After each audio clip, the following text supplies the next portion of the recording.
Ladies and gentlemen, Yemen is dying, but we can stop it.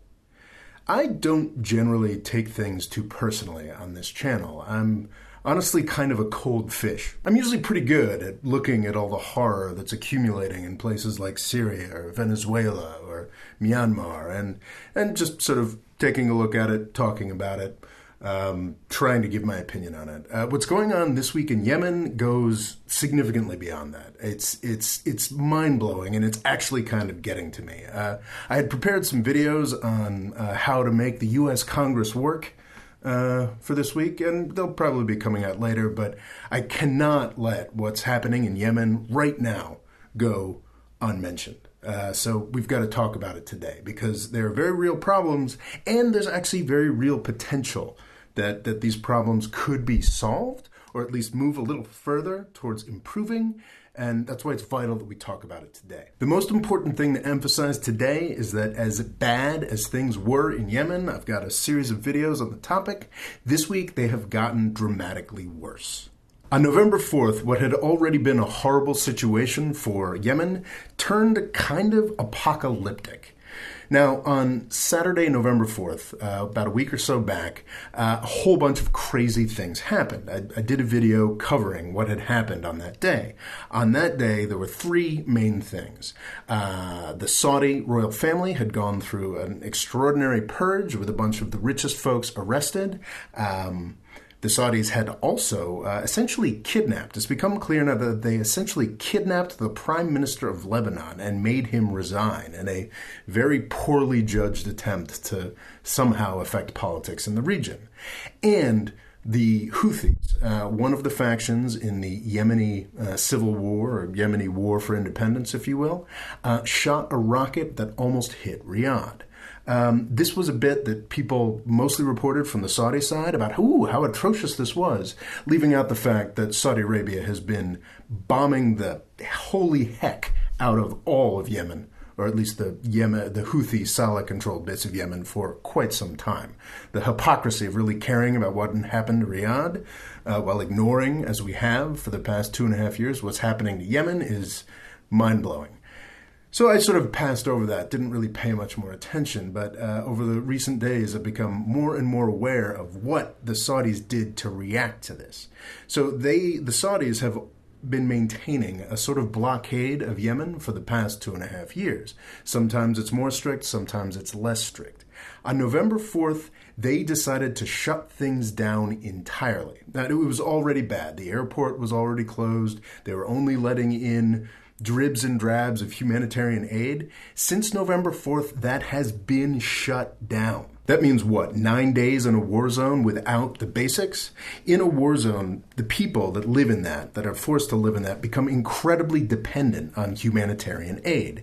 They haven't been getting it for 9 days. A situation that was already described as the worst humanitarian crisis in decades is now dramatically worse. And it is not yet improving. This is vital. You'll see some news stories that point out that Saudi Arabia has said that they're reacting to the outcry by opening up some Yemeni ports. That came out yesterday, Monday, November 13th. But if you actually read the fine print and you actually know anything about this conflict, the announcement that Saudi Arabia made was essentially worthless. They are reopening 3 ports in the areas of southern Yemen that they control. If you've watched my other videos, you know that the Saudis really only control a small portion of Yemen. It's big geographically, but it's not big in population size. So the ports held by the rebels are still closed down. They are still not letting humanitarian aid through. So any humanitarian aid that's going to go to the majority of Yemen's population has to go through Saudi ports, and then it has to go through war zones across front lines. This situation has not improved, and do not believe the news reports that tell you that it has. This is horrific. So like I said, I took this more personally than I normally do. So I decided to call my congresspeople. And I've got to say, having spent most of yesterday sort of engaging with this and delving into it, things are not as bad as I thought. They're pretty bad. The U.S. Congress is doing a great job of sticking its head in the sand and avoiding this issue, but there are sort of green shoots. There are great reasons for hope. Yesterday, in fact, was the first time that the House of Representatives actually debated the U.S. war on Yemen. And it is a U.S. war on Yemen. We're not actually doing the bombing, but we are refueling the Saudi planes that are bombing Yemen.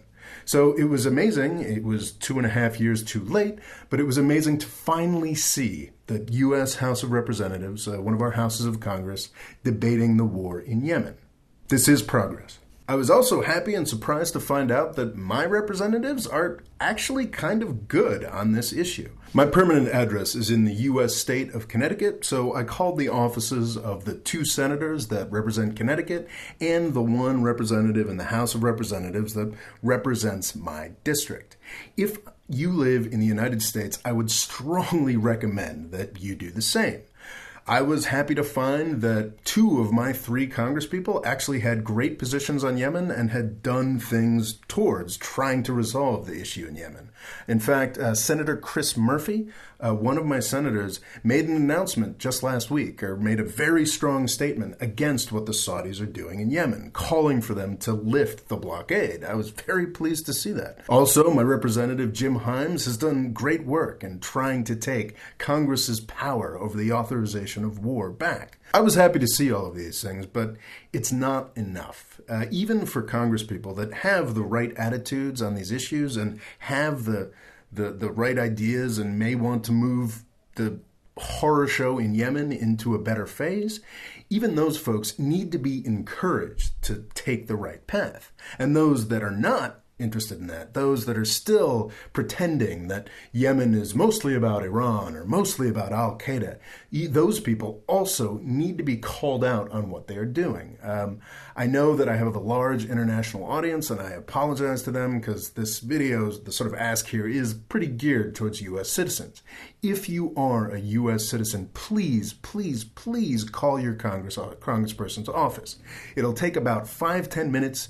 You talk to whatever staffer is there, and you say, I'm really angry about what's going on in Yemen, and I want to know why my representative isn't doing more to stop this horror show. And your name will get entered into a spreadsheet, and that'll be that. But that's tremendously important. Just letting our congresspeople know that their constituents actually care about this issue will bring about change. It may be slow. No, it definitely will be slow, but it can happen. And once again, it's vital that not just the people who are wrong about this get called out on it, but also the people that are right about this get more support, know that people are on their side. Watching yesterday's debate in the House of Representatives was very, very interesting. It made clear the ways that congresspeople think about these issues. There was a small group of people, mostly Democrats, that actually knew anything about the area or knew anything about the issue. And then there were a lot of really standard narratives that folks approached this with. It was amazing watching some people get up there, talk about Yemen, and just talk about Iran for their entire allotted time. It was mind-blowing. Iran is represented in Yemen. They do have a relationship with the Houthis, but it's nowhere as near as large as it is portrayed, and they are not the people bombing the Yemeni people into submission. This hearing was often infuriating, and I've got a lot of pretty angry tweets over at Rabo Law. I sort of live tweeted the entire thing, and you can sort of get a sense of who I like and who I don't like. I'm not too subtle about it. As disappointing as I found this discussion, I think it's really important that it happened. And it was not just the Democrats. It was a bipartisan group of legislators that made this happen. My understanding is that Representative Ro Khanna was the leading force behind this happening. I believe it was back in September that Representative Khanna and a bipartisan group of legislators introduced a resolution that would have been amazing if it had actually made it to a vote. The idea was that Congress was going to sort of take back their right to authorize military force. It would have had ramifications far beyond Yemen, so I guess it's not so surprising that it didn't happen. But it pointed out that the current authorization for the use of military force dating back to 2001 can't possibly justify what's going on in Yemen because the United States is participating in a war against the Houthis. The Houthis often fight Al-Qaeda. And the authorization for the use of military force dating back to 2001 is about fighting al-Qaeda, not fighting al-Qaeda's enemies. Anyway, this was a really valuable piece of sort of proposed legislation, and it didn't happen. But in the negotiation, in the back and forth between Representative Khanna and the leadership, not just the Republican leadership, but also the Democratic leadership of the House of Representatives wanted to squash this. In that negotiation, everybody agreed to have this debate that happened yesterday. The debate that happened yesterday actually has very little to do with the currently more horrific situation that's going on in Yemen. But it happened, and that is important. It's a cliche to talk about raising awareness, and if we just made more people aware of this issue, then everything would get better. I think that attitude is generally worth critiquing. I often find that the more one knows about an issue, the more one realizes just how intractable the issues are and how hard they are to solve. Yemen is different.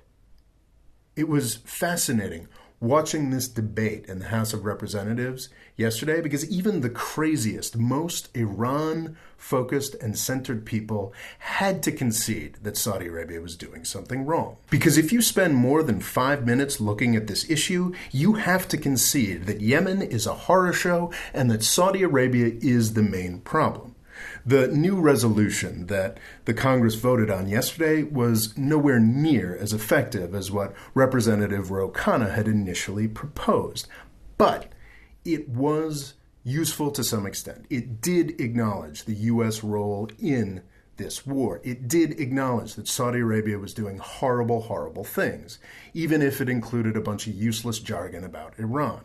It was a step forward, and the House of Representatives voted for this completely toothless resolution 368-30, because they had to look at this issue and acknowledge that it was a horror show. This does put more pressure on Saudi Arabia. Every time that the U.S. Congress is forced to look at this issue, every time that a U.S. media organization covers this issue, the situation gets slightly better. It is slow. It is way too slow for the Yemeni people, which makes it important that we keep at it, keep calling our representatives and senators, keep sharing videos, articles, stories about Yemen, follow the journalists that actually cover Yemen, and just keep at it, because the problems are so egregious, because what is going on in Yemen is so horrific, and what our government is doing to Yemen is so obviously wrong. If more people are aware of this, the problem will stop and Yemen will be solved. That's the thing. All the United States has to do is back off and stop helping the Saudis, and the war in Yemen will stop. It is the easiest problem in the world to stop, and it is one of the worst problems in the world right now. So please, call your representatives. It's not that hard. Thanks for watching. Please subscribe. And if you live in the United States, please call your congressperson and tell them that the war in Yemen must stop and that we must stop supporting Saudi war crimes in Yemen.